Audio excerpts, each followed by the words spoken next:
Good morning बच्चों। पिछले topic में हमने पारितंत्र के जैविक घटकों में के बारे में जानकारी प्राप्त करी थी। जो हमने बताया था कि जैविक घटक मुख्यतः हम उन्हें उसमें भी दो घटक सम्मिलित होते हैं। जैसे एक हो गए उत्पादक जो अपना भोजन स्वयं बनाते हैं, दूसरे हो गए उपभोक्ता जो अपने भोजन के लिए उत्पादक पर निर्भर रहते हैं। तो ये जो जैविक घटक हैं उत्पादक और उपभोक्ता, ये एक दूसरे पर निर्भर रहते हैं भोजन और ऊर्जा के लिए, जिसे आहार श्रृंखला कहते हैं। तो वही आज हमने टॉपिक में अपने सबसे पहले वो लिखना है और उसी के बारे में हम डिस्कस करेंगे। तो आपने हेडिंग लिखनी है आहार श्रृंखला। इस आहार श्रृंखला को खाद्य श्रृंखला भी कहा जाता है। ठीक है, तो दोनों ही नाम आपने लिखने हैं, आहार श्रृंखला स्लैश करके खाद्य श्रृंखला लिख लीजिएगा। ठीक है, इसकी परिभाषा लिखेंगे आप लोग, जैविक समूहों की श्रृंखला जिसमें जीव एक दूसरे पर भोजन अथवा ऊर्जा के लिए निर्भर रहते हैं। ठीक है, तो ये खाद्य श्रृंखला की, आहार श्रृंखला की परिभाषा है कि जिसमें सभी जीव जो हैं, जो भी जैविक घटक में आ रहे हैं, वो उत्पादक हों चाहे उपभोक्ता हों, वह अपने भोजन के लिए दूसरे जीवों पर निर्भर रहते हैं या ऊर्जा के लिए दूसरी चीज़ों पर निर्भर रहते हैं। तो हम उसको समझते हैं। कुछ खाद्य श्रृंखलाओं को यहाँ पे चित्र दे रखा है, उससे समझते हैं। इसमें सबसे पहला जो ए वाला चित्र है दे रखा है, ये वन में उपस्थित खाद्य श्रृंखला का चित्र है। जहाँ आप देख रहे हैं सबसे पहले क्या है, उत्पादक हैं, पेड़ पौधे हैं। इन पेड़ पौधों की पत्तियों को या इनसे भोजन और ऊर्जा कौन प्राप्त कर रहा है, हिरन प्राप्त कर रहे हैं। उसके बाद आप देखेंगे कि उसको कौन खाता है, बाघ, शेर वगैरह, चीता, ये सब इन्हें खाते हैं। तो वो अपना भोजन हिरन से प्राप्त कर रहे हैं। तो यहाँ ये जीव दूसरे जीव पर निर्भर हैं अपने भोजन के लिए। हम ये भी देख सकते हैं कि जो सबसे बाहर सबसे लास्ट में लिखा गया है, जैसे शेर हो गया, चीता हो गया, बाघ हो गया, ये भी कहीं ना कहीं उत्पादक पे ही निर्भर हैं। कारण यदि उत्पादक नहीं होंगे तो ये शाकाहारी जीव नहीं होंगे, और अगर शाकाहारी जीव नहीं होंगे तो मांसाहारी जीवों के लिए भोजन नहीं होगा। दूसरी खाद्य श्रृंखला हम देखते हैं तो वो घास की खाद्य श्रृंखला है। यहाँ देखिए घास का चित्र बना रखा है, कोई भी घास हो सकती है। उसे कौन खा रहा है, टिड्डा, और टिड्डे को खा रहा है मेंढक, मेंढक को खा रहा है सांप, और सांप को चील, बाज वगैरह। ठीक है, तो यहाँ भी देखिए आप, सारे जीव एक दूसरे पर निर्भर हैं। तीसरी खाद्य श्रृंखला है वह जलीय खाद्य श्रृंखला है, किसी तालाब की हो सकती है।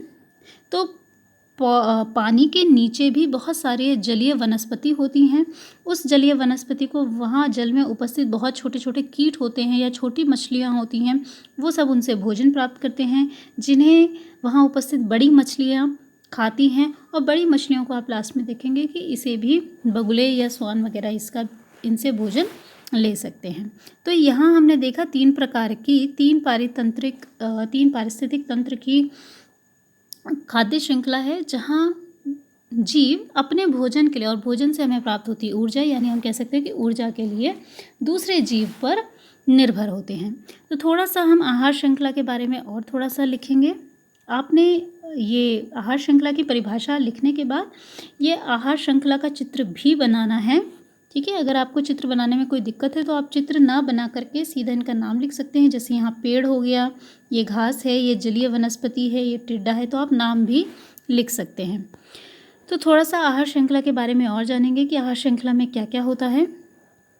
तो आपने नेक्स्ट हेडिंग लिखनी है आहार श्रृंखला की मुख्य विशेषताएं। इसको आप पॉइंट वाइज लिखेंगे। तो सबसे पहला पॉइंट आपने लिखना है कि आहार श्रृंखला का प्रत्येक चरण, ठीक है, एक पोषी स्तर बनाते हैं। तो ये कहीं ना कहीं पोषी स्तर की परिभाषा है कि पोषी स्तर किसे कहते हैं। तो इसका जो भी स्टेप होता है, कोई भी पद है, ये एक पोषी स्तर है, ये एक पोषी स्तर है, यहाँ एक पोषी स्तर है, ये भी एक पोषी स्तर है। ठीक है, पोषी स्तर पर भी हम थोड़ा और चर्चा करेंगे। तो इसमें है जो स्वपोषी होते हैं या जिन्हें उत्पादक कहते हैं, वह प्रथम पोषी स्तर होते हैं। वो हम तीनों परिस्थिति में देख चुके हैं, चाहे वो जल में उपस्थित वनस्पति ही क्यों ना हो, सबसे पहले वनस्पति ही आएंगे या वही जीव आएंगे जो अपना भोजन स्वयं बना सकते हैं। ठीक है, थर्ड पॉइंट आप लिखेंगे इसमें, शाकाहारी या प्राथमिक उपभोक्ता, यानी प्राथमिक मतलब जो सबसे पहले उपभोक्ता होते हैं। तो हमने देखा सबसे पहले उपभोक्ता कौन होते हैं, वह जीव जो शाकाहारी होते हैं। ये सबसे पहले उपभोक्ता होते हैं। ठीक है, नेक्स्ट पॉइंट है द्वितीय पोषी स्तर यानी छोटे मांसाहारी या द्वितीय उपभोक्ता होते हैं।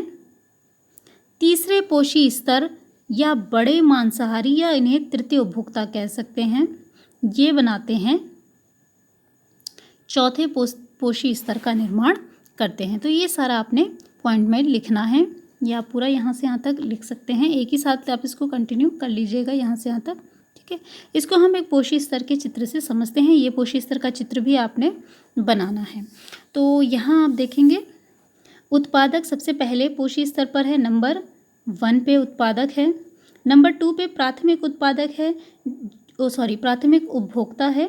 ये प्राथमिक उपभोक्ता कौन होते हैं?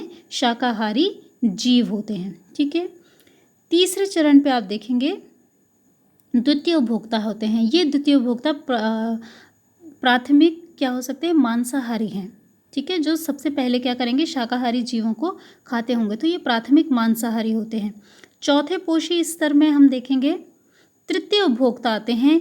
ये पूर्ण रूप से बड़े मांसाहारी जीव होते हैं। तो ये दोनों आप समझ सकते हैं कि द्वितीय उपभोक्ता से ऊपर के जितने भी होंगे वो सारे के सारे मांसाहारी होंगे। प्राथमिक उपभोक्ता क्या होंगे?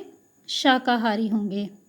ठीक है, तो शाकाहारी और मांसाहारी के रूप में ये बाद में और ज़्यादा विभाजित हो जाते हैं। तो यहाँ तक आपने आज की डेट में कॉपी में काम करना है।